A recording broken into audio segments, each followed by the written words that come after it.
हरिओम मंडळी, आज बघूया आपला आगरी नाश्ता। त्यासाठी मी घेतले 2 अंडी। अंडी नेहमी एका वाटीत फोडून बघावी, म्हणजे खराब असेल तर आधीच कळेल। सोबत घेतली एक बारीक कापलेली मिरची, कांदा, कोथिंबीर आणि लसूण। तेल गरम करून त्यात हिंग, चेचलेला लसूण आणि मिरची टाकली। सोबत टाकला आपला कांदा आणि मीठ, म्हणजे कांदा लवकर शिजतो। शिजलेल्या कांद्यात थोडी हळद आणि आगरी मसाला घालून थोडी कोथिंबीर ही टाकली। मग फोडलेली अंडी आणि मीठ घालून बुर्जी केली।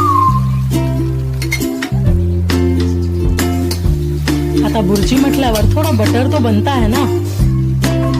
भाकरी सोबत अशी गरम गरम लसूण घातलेली बुर्जी क्या बात है। नक्की ट्राय करा। व्हिडिओ आवडल्यास आपल्या चॅनलला लाईक, शेअर आणि सबस्क्राइब करा। अंबज्ञ।